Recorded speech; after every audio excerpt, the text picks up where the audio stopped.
Y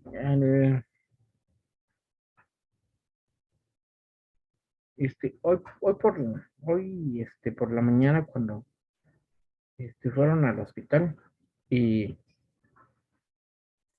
transformaron mi mañana en una aventura, de veras que este, fue intensa esa situación de nuestro amigo el que se desveló, ¿se acuerdan? Esperamos que ya haya dormido, ¿no? Este, Sin embargo, son esos elementos los que luego, cambian el panorama de un día, porque el día había sido particularmente pesado por trabajo, pero bueno, ya nos hicieron, nos hicieron reflexionar acerca de estos amigos que se desvelan y luego se sienten mal, ¿no? Eh, Ahorita está completamente nublado, ya se cerró otra vez el cielo, pero hace unos momentos había un pequeño hueco ahí entre las nubes por donde se filtraban los rayos del sol, algo así como haces de plata, ¿no? Muy bonito. Fue un momento, un pequeño hueco, ahorita ya se cerró otra vez. Está nublado la tarde de hoy, media tarde lloviendo. Ahorita ya, ¿no? Ya no está lloviendo. Pero pero escampó un ratito, un poquito de cielo abierto, sin embargo se ha vuelto a cerrar, ¿no? Quizá por la noche vuelva a llover, pero eso, eso ustedes no lo pueden ver ahorita como yo lo estoy viendo, así que se lo estoy tratando de narrar para que también lo disfruten. Bueno, pues resulta que empezamos, eh,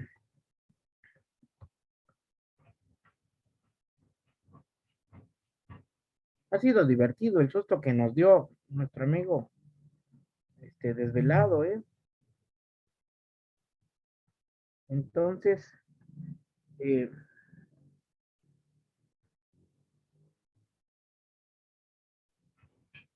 vamos a continuar con neumotórax atención. Técnicamente, neumotórax de atención es un tórax que la, la entrada y salida del aire se sella de alguna manera, es decir, la lesión es muy pequeña y a veces no hay lesión externa, ¿eh?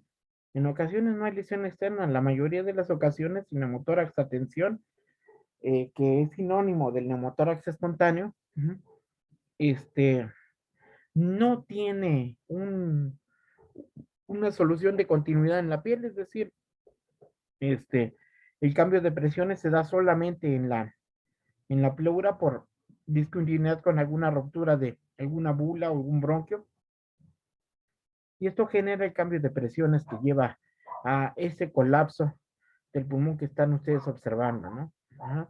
Al sistema de aire a presión que se queda atrapado porque no tiene una salida como en el neumotórax abierto. Y esto genera una condición particularmente interesante porque las estructuras del mediastino, de las que ya hemos hablado en otras ocasiones, son prácticamente desplazadas hacia hacia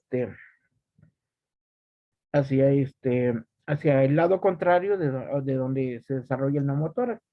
Entonces, en el lado del neumotórax, ese lado, el pulmón se colapsa, hay un gran cambio de presión con una enorme presión negativa que a veces llega a 45, 60 milímetros de mercurio, es verdaderamente una tensión alta. Esta tensión genera una fuerza que desplaza las estructuras mediastinales hacia el otro lado y hay un elemento por ahí que se atraviesa que se ve aplastado, aplastado completamente, ¿eh? El corazón se ve bajo la presión de este neumotórax, se ve compactado, se ve verdaderamente comprometido su funcionamiento por la gran presión. Recuerden que el corazón dentro de la cavidad torácica se maneja dentro de una presión intratorácica este, que le permite libertad de expansión y de contracción, es decir, el corazón late precisamente porque tiene esa libertad por la presión que hay ahí. Pero imagínense que de repente le dejamos caer 50 kilos de peso, entonces el corazón siente ese aplastamiento, ¿no? Y por supuesto, por supuesto que se ve comprometido el llenado del mismo y este neumotórax a tensión genera algo muy parecido al tamponade que vamos a ver un poco más adelante, ¿no? Pues, el tamponade postraumático. Este es un tamponade hipertensivo, ¿de acuerdo? Entonces hay hipotensión, hay disminución de la intensidad de los ruidos cardíacos, ajá.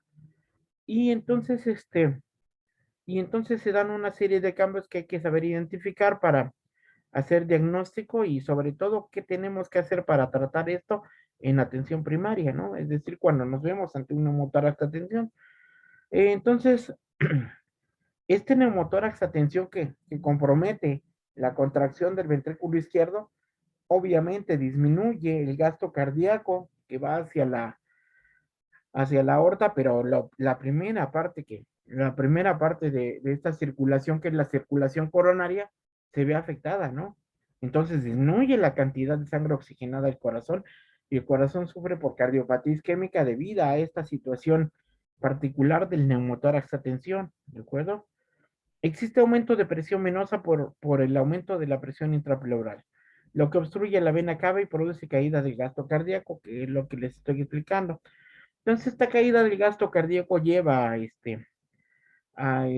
a disminución de las perfusiones, es decir, disminución de los volúmenes de sangre que deben de llegar a diferentes lugares y entra el paciente hace síncope, no puede hacer síncope, puede tener pérdida del estado de alerta por la disminución de la cantidad de sangre oxigenada que llega al cerebro, ajá, hace esta situación de efecto tamponada en el corazón y el corazón sufre cardiopatía isquémica por la disminución de la sangre oxigenada vía la circulación coronaria que llega, pero otros órganos también se ven comprometidos por la disminución de la, del nivel de oxígeno que deja de llegarles, ¿no? Entonces es muy importante saber que el neumotórax, atención, muy importante saber que el neumotórax, atención, pone en riesgo la vida de la persona, ¿de acuerdo? Lo mete a un verdadero estado de choque, ajá, así como el tamponade mete al paciente en un estado de choque grave, así el neumotórax, atención, también lo mete en choque con colapso vascular debido a un compromiso mecánico sobre el corazón, ¿no? Realmente lo están aplastando como como si fuera un chicharito, ¿no? Ajá. Entonces, en neumotórax atención es importante destacar cuáles son los signos y síntomas. Obviamente en el neumotórax atención va a haber disnea, pero con sensación de disconfort precordial, es decir, dolor en tórax anterior, un dolor opresivo, la persona siente que tiene cargando algo sobre su pecho y que esto le impide respirar y esta es la situación generadora de disnea, obviamente. Esta es una disnea cardiogénica. ¿Ah? El paciente debido a esta situación entra en ansiedad y tienes un paciente taquicárdico con taquipnea, taquicardia, diaforético, ajá, diaforético con fases de angustia y entonces tú debes de inferir en esta situación de la disnea rápidamente progresiva, es decir, que le aparece de repente al paciente, debes de inferir que hay alguna lesión que está generando un neumotórax a tensión, ¿de acuerdo? Obviamente el dolor es una de las características, pleurítico localizado en el hemitórax afectado, ¿ok? Entonces, los sonidos respiratorios están ausentes, es decir, están abolidos los ruidos respiratorios, este ruido respiratorio que ya has empezado a escuchar en algunas ocasiones y que ya lo has escuchado varias veces en tus ensayos clínicos. Bueno, pues ese ruido se encuentra muy disminuido o francamente ausente, es decir, no hay ruido respiratorio en el hemitórax comprometido. Con alta frecuencia aparece enfisema subcutáneo. Ojo, no siempre, pero con mucha frecuencia puede aparecer enfisema subcutáneo. Sobre todo, este es un sinónimo de una alta presión que está generando una alta tensión de este neumotórax, ¿de acuerdo? Eh, hay hiperresonancia en el lado afectado. Esta hiperresonancia se puede describir bien como hiperclaridad pulmonar a la percusión o bien como un sonido este, claramente timpánico. Claramente timpánico cuando tú percutes el hemitórax afectado, ¿de acuerdo? Obviamente, por esta situación que te estaba explicando del gasto cardíaco bajo, del compromiso de la función cardíaca con choque cardiogénico, por supuesto, va a haber hipotensión, el paciente va a tener fibras funcionales bajas, que pueden ir de 60 a 40, 60 a 30, de manera aguda, ¿no? Ya te imaginarás el compromiso en el que se ve inmiscuida esta circulación, este colapso vascular en esta persona y las características de la persona cuando tiene una motórax atención.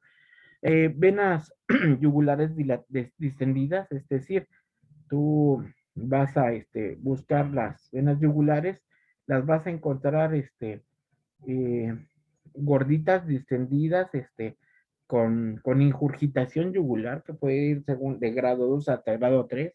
Es una gran ingurgitación yugular, con unas venas yugulares tortuosas y extraordinariamente dilatadas, ¿de acuerdo? Y hay una situación muy particular cuando tú tocas el hueco external en la porción más inferior hacia la tráquea, vas a notar una desviación de la tráquea, es decir, la tráquea debes de aprender a palparla, la tráquea debes de aprender a palparla en el hueco external, ¿de acuerdo? Pero en la motora esta tensión, esta tráquea la vas a encontrar desplazada, desviada hacia el lado contralateral del neumotórax. ¿Qué quiere decir esto? Que si tú tienes, si tú palpas y localizas la tráquea desviada a la izquierda, pues el neumotórax es derecho, ¿no? ¿Ah? Si tú, si tú palpas la desviación de la tráquea hacia la derecha, entonces el neumotórax es izquierdo. La, la, la, el aumento de la presión transpleural ha sido del lado izquierdo y desplaza el lado derecho, ¿de acuerdo? Entonces la tráquea es un elemento, más bien la desviación traqueal es un elemento diagnóstico esencial para que nosotros ubiquemos cuál es el lado donde se produjo el neumotórax, porque esencialmente, esencialmente no es muy fácil ver algunos elementos de inspección del neumotórax, ¿no? Hay quien dice que haya bombamiento de los espacios intercostales, realmente es muy difícil verlo, a mí no me ha tocado observarlo. Hay quien dice que puede estar aumentado el hemitórax, donde se genera el, el neumotórax. Sin embargo, solamente en un gran neumotórax muy avanzado, se podría ver esa asimetría. Realmente lo que te estoy explicando es la parte básica, ¿no? La parte básica es que sepas ubicar estos datos que te he estado proporcionando, pero la desviación de la tráquea es esencial. Es decir, tú debes de aprender a tocar la tráquea. Entonces, cada vez que tengas oportunidad de ver a un paciente, que explorar cuál es la situación de la tráquea, ¿de acuerdo? Para que cuando encuentres una desviación traqueal no tengas problemas en identificarla. Otra vez, cuál es el manejo del neumotórax atención? Es decir, has hecho el diagnóstico de neumotórax atención y sobre todo si te llegó a una unidad de urgencias donde tienes posibilidad de corroborar por estudio radiográfico, estudio de imagen, entonces, bueno, pues tienes que asegurarte cuál va a ser el manejo. Pero recuerda que el manejo que te he estado,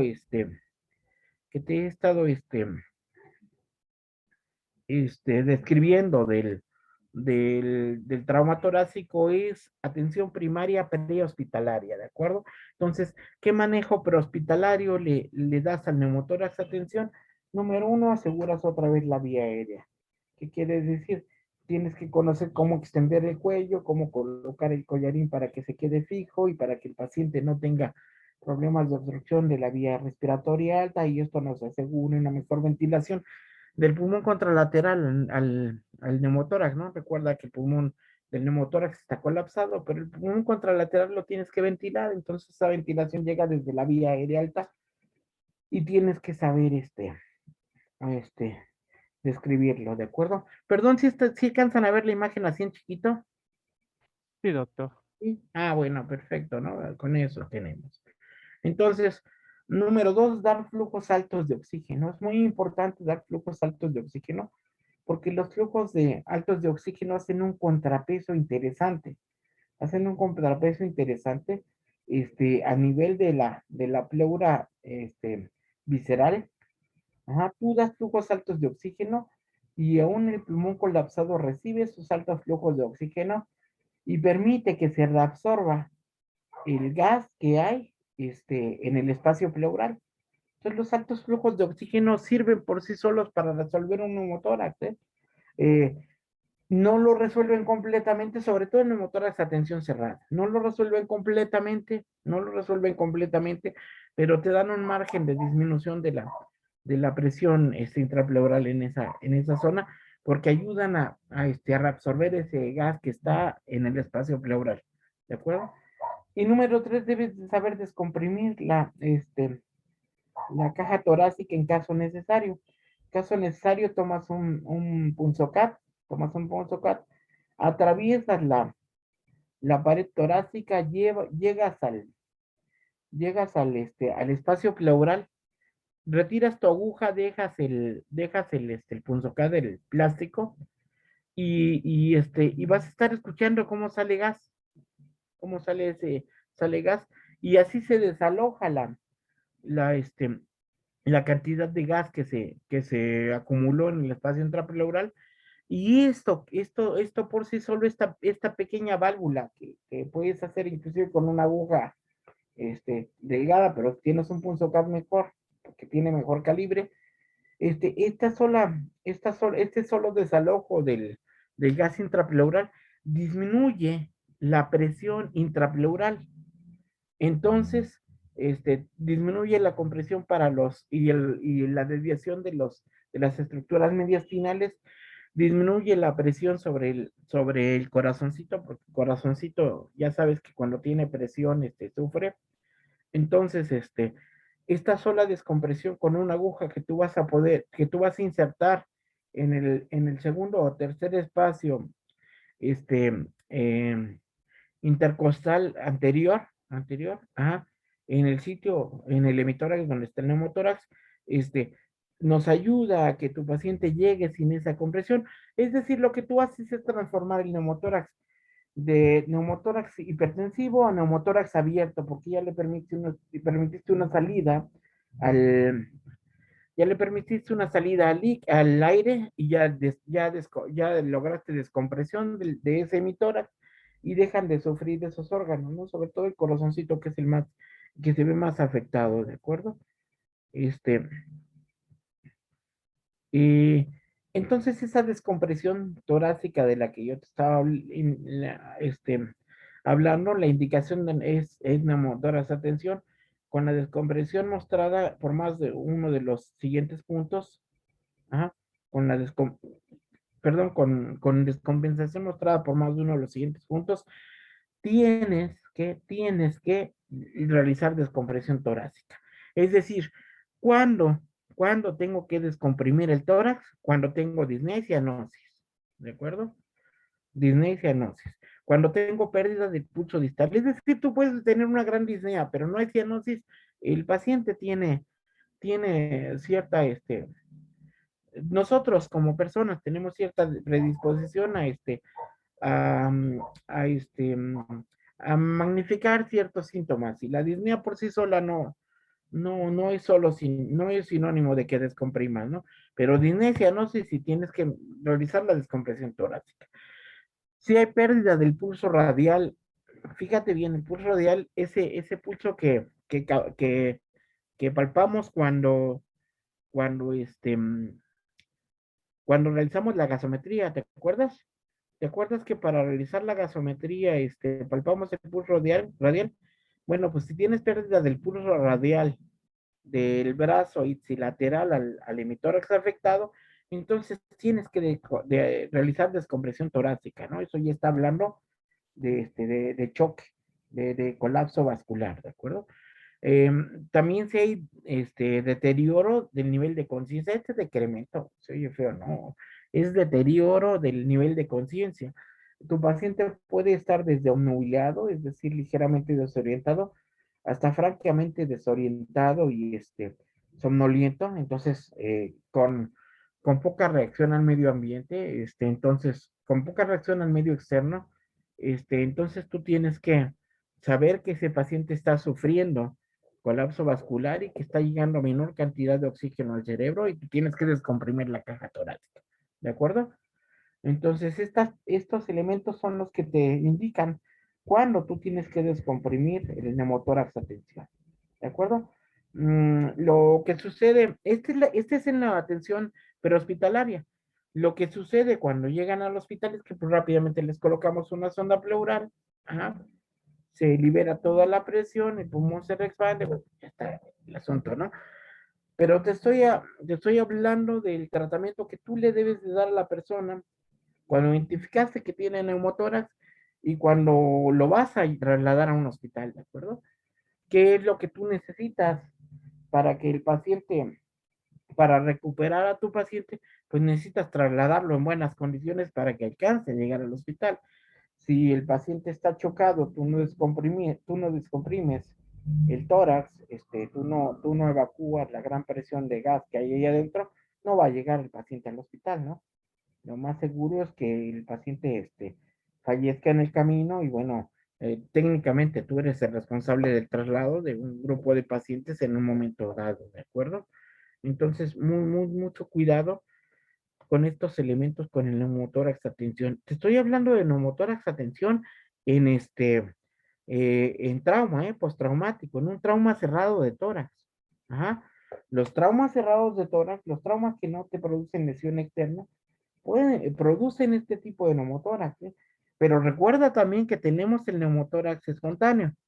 No vayas a olvidar que tenemos un grupo de pacientes como este chico que conocieron que iba en su bicicleta y le colapsó el pulmón y algunos de ustedes tienen su radiografía de ese neumotórax estamos hablando, porque ese neumotórax termina siendo hipertensivo aunque no haya habido traumatismo torácico. Entonces, ojo, todo neumotórax postraumático o sin traumatismo requiere evaluar esto que te estoy comentando ahorita, ¿no? Eh, simple y sencillamente, simple y sencillamente lo que tú tienes que evitar es el choque y el colapso cardiovascular por el tórax, por neumotórax hipertensivo. ¿De acuerdo? Eso mientras llegas a un hospital con tu paciente. Esta es la situación de de la descompresión torácica entre la segunda, lo ideal es el segundo espacio intercostal, puede ser segundo o tercero, y yo no he encontrado diferencia, pero no puede ser más allá del cuarto espacio, porque una vez que se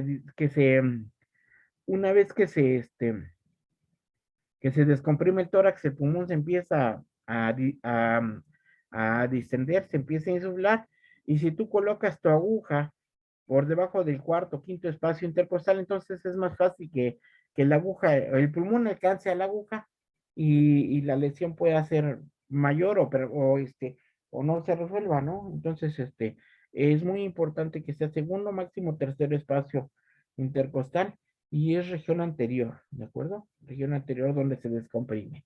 Ajá. Hasta aquí todo bien. Hasta aquí me siguen, no hay ninguna duda. Sí, doctor, creo que... No, adelante, compañero. Ah, no iba a decir que no, que íbamos bien hasta ahora. Ah, perfecto, perfecto. Ok. Entonces, esta es la situación, mira. Tú ya quitaste tu aguja de tu punzocap, dejaste solo el punzocap y observa cómo, aquí observamos cómo sale el gas porque esta es una representación gráfica, ¿no? Pero realmente tú escuchas esa salida de gas, ¿no? Tú escuchas esa salida de gas, ya sabes que estás descomprimiendo el pulmón y tienes la garantía de que ahí ya no dejaste la aguja, ya nada más está el plástico del punzocat y ese no va a lesionar el pulmón, ¿no? Doctor, Bien. ¿cómo sabes hasta qué punto introducir la aguja? Mira, lo que ocurre es lo siguiente. tienes que ser, tienes que ser muy cauta. Por ejemplo, tú introduces la aguja sin el tapón del punzocat, y aquí es muy importante que en cuanto tú escuches la salida del gas, hasta ahí dejas de introducir la aguja. Recuerda que es muy variable qué tanta aguja entra dependiendo de, dependiendo de la cantidad de tejido este, blando que tenga el paciente, ¿no? El problema que nosotros tenemos con la obesidad mórbida es que realmente necesitas utilizar un pulso muy largo, como el que usamos hoy en la punción, muy largo. Necesitas introducirlo totalmente y aún apenas así a veces alcanzas el sitio, ¿no? Diferente en el paciente delgado a veces requiere de un par de centímetros o 2,5 centímetros, ¿no? Pero lo ideal es que tú sepas identificar este, el momento en el que está empezando a salir el gas. En el momento en que tú notas las salidas del gas, lo escuchas, en ese momento hasta ahí introduces tu aguja, ¿no? Siempre con el principio de de no hacer más daño, ¿no? De cuidar la seguridad del tejido pulmonar, ¿vale? Entonces, es muy variable, muy variable el, la longitud que vas a introducir de la aguja dependiendo de las características del paciente. Un paciente muy delgado, no requieres introducir mucha aguja. Es un paciente gordito con gran cantidad de tejido, necesitas introducir la aguja completamente, ¿no? Y el punzocat es el anaranjado largo como el que vieron ustedes hoy en la punción que se hizo en la mañana, ¿de acuerdo? La punción Sí, para doctor, gracias. horas. Ok. Entonces, ya sabes la complementación de todo este tipo de lesiones. Tienes que obtener un absceso venoso. Es tu obligación, ¿eh? Es tu obligación saber canalizar. Entonces hay que estar trabajando en la canalización. Recuerda transportar al paciente al hospital adecuado. Si es un hospital de traumatología, mejor, pero si es un hospital que tenga servicio de urgencias equipado, pues con eso, ¿no? Ajá.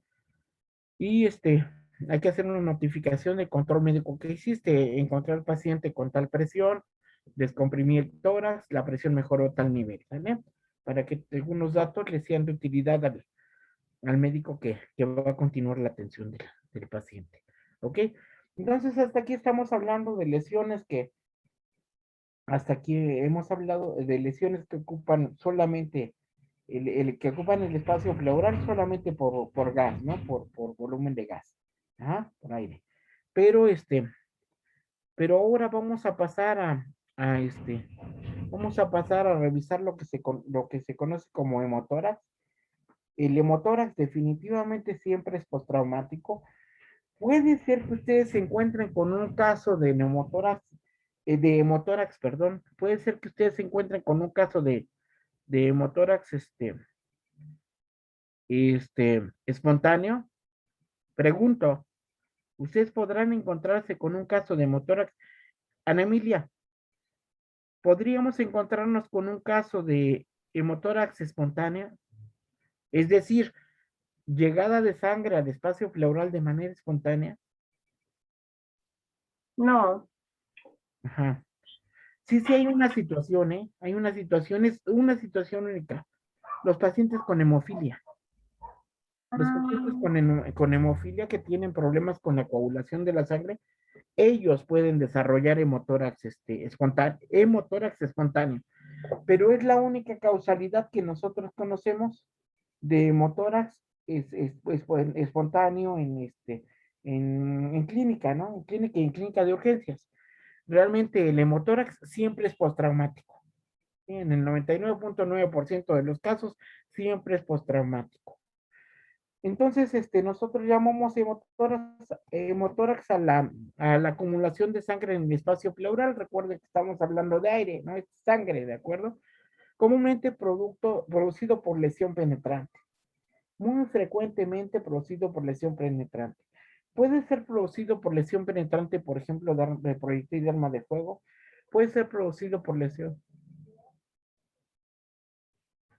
Puede ser producido por lesión penetrante de arma blanca, o bien puede ser producido por lesión penetrante por una fractura costal con un elemento, este, o con un segmento de fragmento de costilla roto agudo, que a veces quedan como verdaderas lanzas, rompen no solamente tejido pulmonar, sino algún vaso, ¿no? Recuerda que tenemos vasos a lo largo de todos los trayectos bronquiales. Te decía, cuando hablábamos de los segmentos pulmonares, ajá, que cada segmento pulmonar tiene su bronquio, pero tiene su bronquio, tiene su arteria pulmonar, tiene su arteria bronquial, ajá, y tiene sus venas, ¿no? Y tiene sus linfáticos.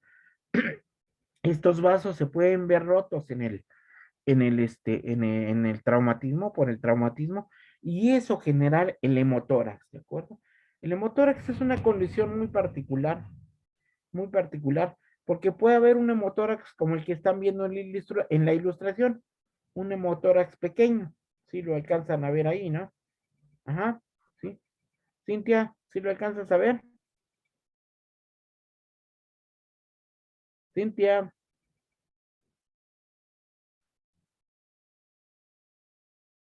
Cintia, ¿alcanzas a ver el hemotórax?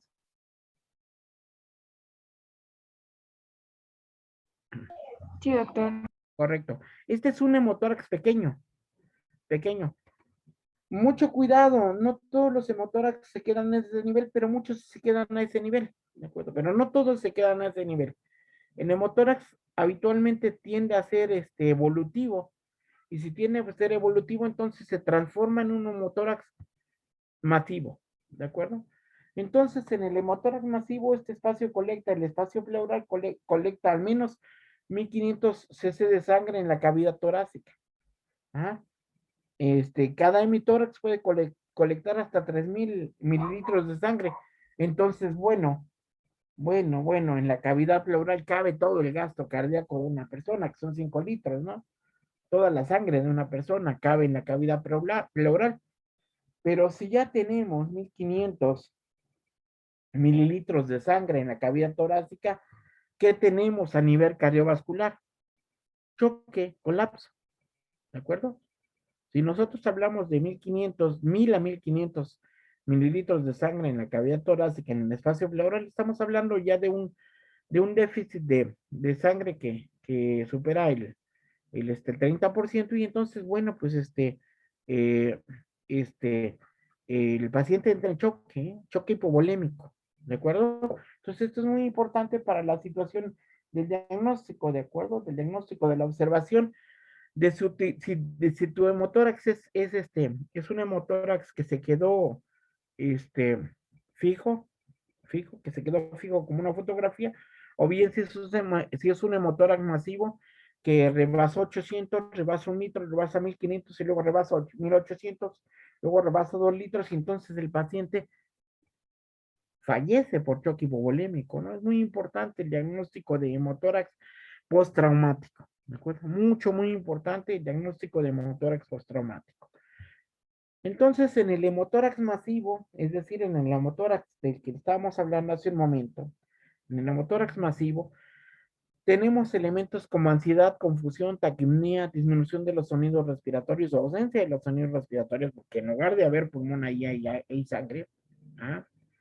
Pero es muy característico que el paciente llegue con una gran ansiedad, confusión, obnubilación, deterioro del estado de conciencia, taquipnea, sobre todo por la situación de que está entrando al estado de choque, y tú tienes que tener bien claros cuáles son los signos clínicos del choque. Aquí estamos hablando de un choque hipovolémico. Recuerda que cuando hablábamos del neumotórax, atención, hablamos de un choque cardiogénico, eh, externo, ¿no? Por compresión de la estructura cardíaca, pero del corazoncito, pero aquí estamos hablando de un choque hipovolémico, ¿de acuerdo? Por gran pérdida de volumen de sangre. Entonces, esto es muy importante saber identificarlos, porque en estas situaciones está comprometida la vida del paciente, ¿no? Como como en todo trauma torácico, ¿no? Entonces, por eso es importante, por eso me parece importante que te hablara yo de trauma torácico, ¿no? Entonces, hemotórax masivo, venas del cuello planas, ajá. Es decir, aquí no hay ingurgitación yugular, aquí no observas las venas yugulares, por más que tratas de palparlas o observarlas, con la maniobra de elevación del hígado, con la maniobra que se te antoje, ajá, con Malsaba, como quieras tú tratar de observar ingurgitación yugular, no la vas a encontrar. Las venas están planas por la hipovolemia y es muy raro que se extienda, pero realmente raro, ¿no? Realmente no hay, vamos, aquí la ausencia de las venas del cuello es característica, ¿de acuerdo? Hay hipotensión, obviamente por la perdimática, y matidez a la percusión porque está lleno de ese líquido particular que es la sangre, ¿no? Entonces, es muy importante que sepas que aunque el neumotórax, que el hemotórax, que aunque el hemotórax sea pequeño o masivo, siempre tienes que tratarlo, ¿no? Siempre tiene que recibir tratamiento. Entonces, ojo, porque el tratamiento prehospitalario del hemotórax masivo requiere otra vez que sepas manejar la vía aérea y a veces intubar al paciente, aportar grandes concentraciones de oxígeno, aportar grandes concentraciones de oxígeno al paciente, ajá, establecer una vía intravenosa en ruta con líquidos con cautela, solo mantener presión media entre 90 y 100 milímetros de mercurio. Tus líquidos debes manejarlo con cautela, por lo que te platicaba cuando hablábamos de insuficiencia respiratoria, ¿no? Y cuando hablábamos de hipoxia, ¿de acuerdo? Tú le metes 10 litros al paciente, bueno, pues ya lo llenaste de agua, ya tiene la presión alta, pero el paciente fallece porque no transporta el agua oxígeno, ¿no? Entonces, ojo, siempre manejar tus líquidos y ve con cautela, con este objetivo de mantener una presión arterial media, y solamente se transforma el paciente, bueno, pues hasta que llega al hospital, ¿no? Hasta que llega al hospital. Pero tú tienes que tener claro que en hemotórax masivo debes de manejar líquidos IV. De lo contrario, el paciente cae en choque hipovolémico irreversible y el paciente fallece en el traslado, ¿no? Ajá. Estas son algunas de las causas por las que los pacientes no llegan a los hospitales, Uriel. Ajá. El paciente no llega al hospital, Uriel, porque no le damos este manejo y entonces simple y sencillamente el paciente se va vaciando, aunque tú no veas el sangrado porque está dentro del tórax, ajá, se va vaciando y tú nada más vas viendo cómo el paciente va cayendo en estado de coma, como ya su hipotensión ya es, su presión es de 0,0 y el paciente fallece, ¿no? Entonces, ojo con este manejo que les estamos comentando para que tu paciente llegue al hospital y tú tengas la tranquilidad que te da el hecho de que hagas lo que se debe en el traslado del paciente una vez que haces el diagnóstico. Recuerda, puede ocurrirte esto en unas vacaciones, puede ocurrirte en un viaje de trabajo, puede ocurrirte a veces hasta frente a la casa, ¿no? Nosotros aquí frente a la casa tuvimos una situación con una persona a la que atropellaron. Bueno, pues tienes que estar bien pendiente de informarles a los paramédicos, mira, el golpe fue así, pienso que tiene este traumatismo, tienes que llegar al hospital y checar esto, ¿no? Mientras tanto haz esto, ¿de acuerdo? Ya saben los paramédicos qué hacer, luego se molestan que les digan lo que tienen que hacer, pero algunas cosas se les olvidan y tú tienes que estar pendiente. Recuerda que el paramédico es un elemento extraordinario, indispensable, y ellos son gente que recogen personas muy graves en la calle y saben cómo manejarlos, pero de la cuestión médica tú eres el que sabe, ¿no? ¿Ah? Sí, en una ocasión me tocó por muy mala suerte observar cómo atropellaban a un señor en bicicleta. El señor salió volando y cayó golpeando su cráneo, ¿no? Tuvo un traumatismo craneoencefálico, entonces llamamos a la ambulancia porque ese es manejo hospitalario neto. Llamamos a la ambulancia, les comentamos el mecanismo del golpe y que buscaran inmediatamente una tomografía para descartar hemorragia, este, hemorragia cerebral, ¿no? Hemorragia de algún tipo, ¿sale? Porque por la calidad del traumatismo, ¿no? Y eso ayuda a que el tratamiento intrahospitalario sea el óptimo, ¿de acuerdo? Entonces, el transporte rápido a un centro hospitalario es básico. Alguien me preguntaba la vez pasada cuánto tiempo tenemos. Bueno, en el choque hipovolémico no tienes mucho tiempo, ¿no? En el hemotórax masivo, si tú haces diagnóstico de un hemotórax masivo, porque el paciente haya sufrido un trauma penetrante, por ejemplo, por una herida punzocortante o de bala, ajá, y que estés observando que hay salida de sangre por la herida y que hay matidez en toda la zona del hemitórax, tienes entre 15 y 30 minutos para llegar a un hospital, ¿eh? Ajá. Porque aún con el manejo es muy difícil que se pueda rescatar si pasa más tiempo. De ahí que en la Ciudad de México haya un reporte rápido porque llega un motociclista, ajá, un motociclista de Lerón que se mueve muy rápido, mejor que en automóviles, llega y les avisa, ¿no? Mira, el traumatismo es severo, manden un helicóptero, ¿no? Mandan un helicóptero y el helicóptero lo traslada rapidísimamente. Estamos hablando de la privilegiada Ciudad de México, ¿no? Aquí hay los famosos helicópteros Cóndor que pertenecen a Lerón. Lerón tiene. Entonces trasladan a un paciente desde la zona norte hasta la zona sur, a algún hospital, trasladan, sí. Entonces, pero lo hacen rápidamente, ¿no? El helicóptero es eso. Pero ojo, tú en un tú en una población rural, híjole, a veces difícilmente puedes contar con alguien que te proporcione una camioneta, a veces no hay ambulancia en tu centro de salud, la mayoría de las veces no la hay, ¿eh? Entonces tienes que ver lo de traslado y tienes que ser bien claro en el hecho de que cuando tengas un trauma torácico grave, que tú sospeches que sospeches em, em, choque hipovolémico y que el paciente vaya a fallecer, que se lo informes al familiar, ¿no? No le des falsas expectativas, ¿no? Al familiar le tienes que ser muy claro. El grado de las lesiones grave, está en peligro su vida, vamos a tratar de llegar al hospital más cercano, punto, ¿no?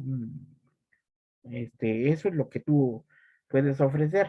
No, no puedes ofrecer, Luis, no, sí, mira, ahorita lo vamos a salvar, no es cierto, ¿no? No es cierto, no hagas eso, ¿no? Ofrece, el traslado y ofrece la posibilidad de llegar al hospital, porque con alta frecuencia no llegamos con estos pacientes al hospital, ¿no? Las lesiones son tan graves. Muchas de ellas, el paciente fallece en el sitio de la lesión, ¿no? En el sitio de la lesión fallece, entonces, bueno. ¿Ah? Entonces, observar por posible desarrollo de neumotórax, atención, aparte del hemotórax, ¿no? Pero ojo, cuando tenemos nosotros sangre en la cavidad pleural, esta debe ser evacuada rápidamente. Entonces, también el hemotórax masivo también se trata con sonda pleural, ¿de acuerdo? En urgencia se coloca una sonda pleural. Ahora que vayas al hospital y que tengamos chance, vamos a poner algunas sondas por ahí. Prometemos que en cuanto haya sondas, les ganamos el procedimiento a los residentes, que también siempre andan viendo cómo lo cazan. Logramos el procedimiento a los residentes y vamos a poner por ahí una sonda pleural. Tenemos algo de tiempo todavía, ¿no? Entonces, Marlene, por ahí nos vamos a acercar, vamos a ver cómo se coloca una sonda pleural. Si mañana colocamos esta sonda pleural al paciente que vimos, Leslie, vas a poder observar cómo se colocan, vas a ver cuál es la técnica que utilizamos. Creo que por ahí ya, dos de ustedes ya vieron cómo las colocamos, pero va a ser importante que ustedes estén en el procedimiento para que sepan qué es lo que se tiene que hacer, cómo se tiene que hacer y hay que colocarlas. Ajá. Porque a veces un tubo de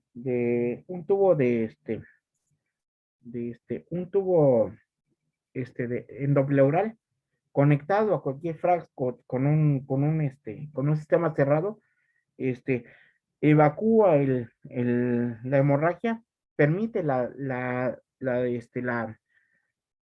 insuflación del pulmón. El pulmón se insufla cuando se evacúa la hemorragia y esta insuflación sella la lesión, ¿no? Entonces eso es muy importante, ¿no? Porque a veces eso le da perspectiva al paciente, ¿no? A veces aún a pesar de la sonda, el neumotórax sigue evolutivo, entonces ya tiene que entrar el trauma especialista en tórax o el cirujano de tórax, ¿no? Cirujano de tórax son los que trabajan mejor este tipo de lesiones, ¿no? Recuerda que el cirujano de tórax, dedicado su vida más que a vivir, a estudiar ciertas cosas, y ellos trabajan muchas lesiones vasculares, trabajan este, semitectomías de urgencia, porque si está lacerado el pulmón completamente, mejor quitan este segmento, lo sellan el resto, ya no hay problema, ¿no? Pero ese es en el manejo intrahospitalario. Recuerda que estamos aquí antes, el manejo prehospitalario, en el que tu responsabilidad es llevar, llevar al paciente en las mejores condiciones posibles. Entonces aquí ve algunas situaciones, para hacer la diferencia entre neumotórax y hemotórax, ¿de acuerdo?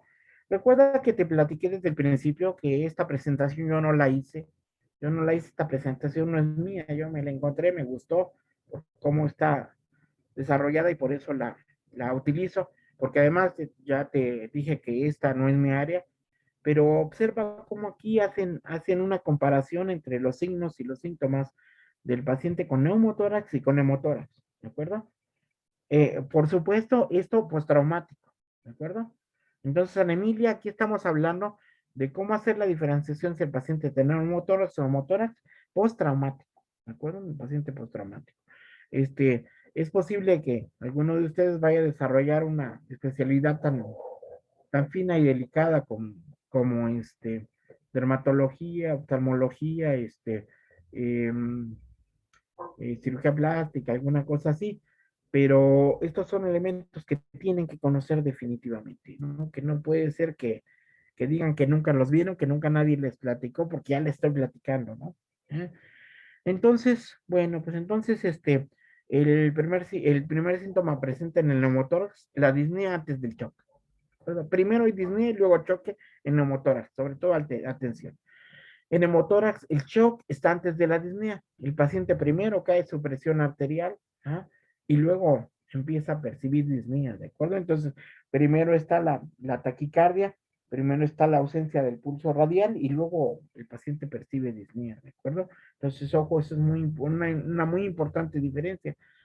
Las venas del cuello en el neumotórax, atención, usualmente están distendidas y tenemos ingurgitación yugular, ¿de acuerdo? Entonces decíamos, Marlene, que siempre que podamos acercarnos a los pacientes, hay que ver de todo, estrictamente de todo, ¿sí? Entonces, vamos a ver que existen en los diferentes tipos de personas diferentes trayectos vasculares, así como, por ejemplo, tenemos algunas personas con varices en las piernas. Bueno, pues alguien por ahí puede tener una vena yugular muy, muy aparente, muy Pronunciado. evidente. Ajá. Y y bueno, eso simple y sencillamente ser parte de su forma de la persona, pero puede ser que te cueste trabajo identificarlas, ¿no? Que sean muy delgadas, que sean muy finas, como por ejemplo en algunas personas jóvenes, ¿no? Y delgadas. Ajá. Venas entonces de cuello en el neumotórax usualmente extendidas y en el neumotórax planas, ¿vale? En el neumotórax recuerda que estamos hablando en el neumotórax de choque cardiogénico y en el neumotórax de choque polémico. Hasta aquí vamos bien, ¿sí? Sí, ¿Sí? doctor. Ok. Sonidos respiratorios. En el neumotórax están disminuidos o ausentes en el lado afectado, ¿de acuerdo? En el neumotórax están disminuidos o ausentes en el lado afectado, eso no tiene variación. Hay una ausencia de los ruidos respiratorios en el hemitórax afectado, tanto en neumotórax como hemotórax, ¿vale? ¿No? Percusión, recuerda, esto es muy importante. A la percusión en el neumotórax tienes sonido claro pulmonar o timpánico. Ajá. Mientras en el hemotórax tienes matidez, hay líquido en lugar de aire, ¿sale? Y el líquido da sonido mate, ¿sí? ¿Estamos claros ahí, Ana Emilia? ¿Sí? ¿Correcto? ¿Liber? ¿Está bien? ¿Vamos bien? Ok. Sí, doctor. Sí. Eso es. Desviación de la tráquea. Ojo, muy importante. En neumotórax, raro signo tardío. En el hemotórax usualmente no presentado. En el hemotórax no vas a encontrar la tráquea desviada, en el hemotórax la vas a encontrar con poca frecuencia, pero es un signo muy importante para que identifiques cuál es el pulmón en el cual está el hemotórax una vez junto con los demás signos y síntomas, ¿de acuerdo? Acuérdate, estamos hablando del paciente con estado postraumático, ¿vale? Y bueno, por una situación muy particular mía, lo vamos a dejar hasta aquí ahora. Y a partir de, y mañana, ¿no? Mañana terminamos con taponamiento cardíaco, ¿de acuerdo? Mañana terminamos con taponamiento cardíaco. Bueno, no terminamos, continuamos con taponamiento cardíaco y vamos a algunas otras cosas más, ¿de acuerdo? Este taponamiento cardíaco es debido a sangre en el pericardio, ¿eh? Es hemorragia en el pericardio. Es lo que causa el taponamiento. Pero lo platicamos el día de mañana, ¿de acuerdo? Sí, porque tengo unas situaciones más que hacer. ¿Tienen alguna pregunta? Yo tengo una duda, doctor. Adelante. Ahorita que hemos de lo de neumotórax, por ejemplo, bueno, como que el signo que dijo que podía presentarse o no, o sea, que era raro, esta desviación traqueal, o sea, esto va a mejorar si se mejora, bueno, si se hace como la técnica que ahorita nos explicó, de con el punzocat, ¿esto mejora o...? Sí, no mejora, definitivamente. O sea, los órganos vuelven a su lugar en cuanto descomprimes. Por eso es muy importante descomprimir. Se dejan de estar desviados hacia el otro lado, se corrige la desviación traqueal, se corrige la compresión hacia el lado contralateral y los órganos vuelven a su sitio, ¿no? El corazoncito deja de estar aplastado, ajá, deja de estar aplastado y entonces el signo de la desviación de la tráquea es muy importante que lo ubiquen, es muy difícil este, Localizarlo. describirlo, pero lo tienen que hacer, ¿sí me entiendes? Lo que tienes que hacer tú es palpar cuántas tráqueas tengas a la mano, ¿no? Sobre todo vamos a tener tenemos en la clínica situaciones muy particulares en donde yo les digo en la radiografía, miren, ya vieron, tiene desviación traqueal. Entonces me voy a la exploración y toco la tráquea a ver si sí está desviada, ¿no? Y a ver cómo se siente una desviación traqueal. Porque la vemos primero en la placa nosotros, ya saben que yo tengo el defecto de ser muy plaquero. Yo primero voy a las placas y luego ya veo otras cosas. Pero si en la placa de tórax se ve desviada la columna aérea de la tráquea, pues la tráquea está desviada y esa la podemos palpar ahí en ese momento, ¿no? En ese paciente en particular. ¿Sale? Entonces sí es un signo que hay que buscar. No es que sea raro, no es que sea raro, lo que pasa es que este, es difícil describirlo, ¿de acuerdo? Tienes que desarrollar mucha habilidad para saber cómo se palpa, ¿no? Entonces aquí la clave es esa. O sea, la clave es que tenemos un paciente, lo conocemos, hacemos empatía con él, empezamos a revisar otra vez su placa, mira, tiene energía de desviación, pues voy y le pido autorización para tocar su cuello, percibo dónde está la tráquea y veo que efectivamente está desviada, y entonces voy aprendiendo cómo se siente una tráquea desviada, ¿no? Cuando esto ocurra posterior al traumatismo, ya vas a saber cuál es la causa, ¿de acuerdo? Entonces, por eso es muy importante. Y bueno, ¿alguna otra pregunta, perdón? En cuestión del hemotórax, ¿cuánto hay que sacar de líquido o se saca líquido? De hecho, el hemotórax se evacúa completamente. Todo lo que tenga, el paciente puede tener 1,500, 2,000, tienes que evacuarlo. Lo tienes que evacuar porque esa sangre, tienes que evacuar esa sangre porque esa sangre ya salió del espacio intravascular. Ya salió del espacio intravascular. Ahí donde está no te sirve para nada. Tienes que evacuarla con la finalidad de que se distienda el pulmón y eso ayuda a parar el sangrado, ¿de acuerdo? Pero es muy importante cuando tú evacúas el hemotórax con una sola pleura intrahospitalaria, pues ya pediste sangre con pruebas de compatibilidad mínimas o O negativo, ¿ah? Ya le estás pasando sangre al paciente y no importa que siga perdiendo, ¿no? Tú ya se le estás reponiendo, ¿no? Bueno, sí importa, pero ya se le está reponiendo, ¿no? Y habitualmente nosotros les reponemos sangre en urgencias a los pacientes por 2 catéteres gruesos periféricos, que son los que permiten mayor entrada más rápidamente de la sangre, ¿no? ¿Ah?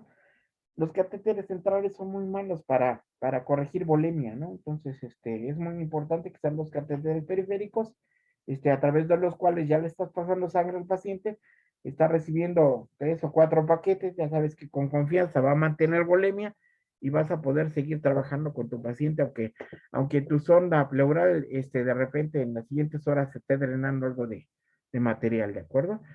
Obviamente, si el material que drena es importante, si ya cubriste entre 5 y 10 paquetes globulares, tu zona teniendo gasto, tiene que hacerse una revisión quirúrgica de ese emitora, ¿no?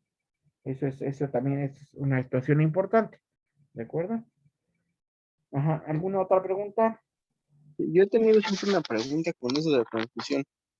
Si en urgencias, ¿cómo saben qué tipo de sangre ponerle al paciente? Bueno, mira, lo que tú utilizas es la sangre más compatible posible.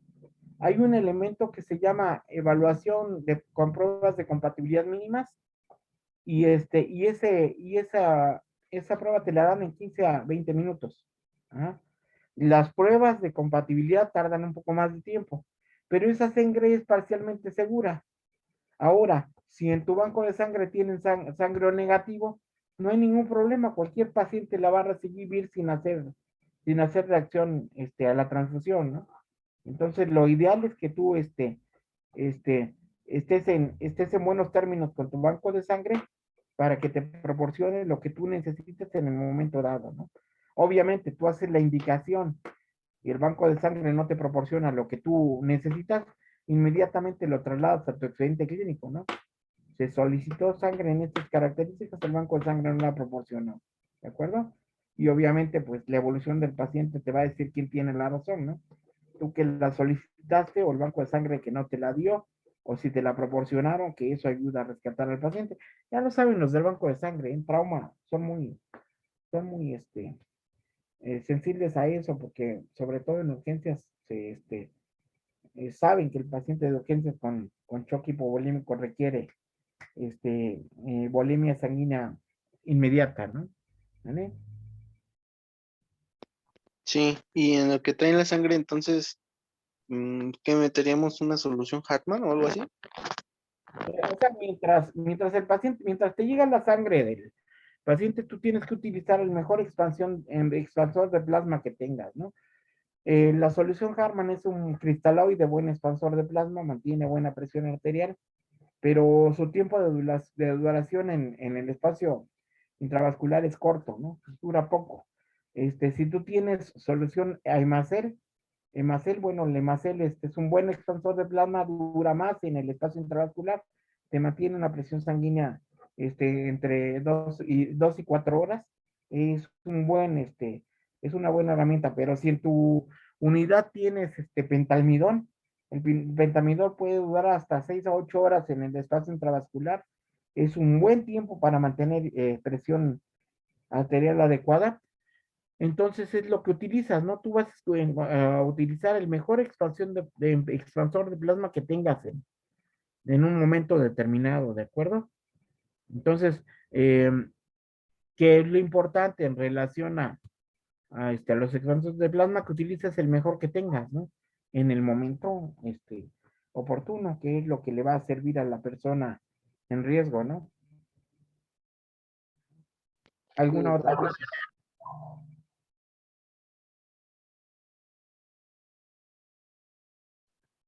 No, Entonces, doctor. en esto del traslado de pacientes, inmediatamente ustedes estén ubicados en un centro de salud donde van a hacer su servicio social, inmediatamente van a ubicar las rutas de salida de centro de salud hacia el hospital más próximo, van a ubicar los tiempos de desplazamiento hacia el mismo y van a ubicar los elementos que tienen para desplazarse, ¿sí me entienden? Ajá. No siempre hay una ambulancia equipada, entonces, híjole, hay que ir verificando todo eso. Pues yo voy a ir a tal centro de salud porque me dijeron que está muy bien. Bueno, pues llego y chin, y la ambulancia no sirve, ¿no? Tienes que estar viendo otros elementos. Todo eso tienes que irlo previendo, ¿de acuerdo? Y te digo, así tan cercano como en tu servicio social, puedes tener la necesidad alguna situación, de atención de post-trauma, ¿no? Y no se diga de traumatismo craneoencefálico, ¿no? No se diga de otros tipos de traumatismo. Entonces, bueno, ¿alguna otra pregunta? No, doctor. ¿Ninguna otra pregunta? Ok, muy bien. Entonces, si me disculpan, nos vemos el día de mañana. ¿Vale? Nos Claro, vemos Sí, doctor, muchas gracias, gracias por doctor. la Hasta Hasta luego, luego. doctor. Saludos, y doctor. esta Que tenga mañana al buena noche. hospital. Bueno, por ahí nos vemos en la mañana en el hospital, ¿sale? Que les vaya bien. Se van Gracias, desinfectados. Nos vemos. Nos vemos. Hasta luego.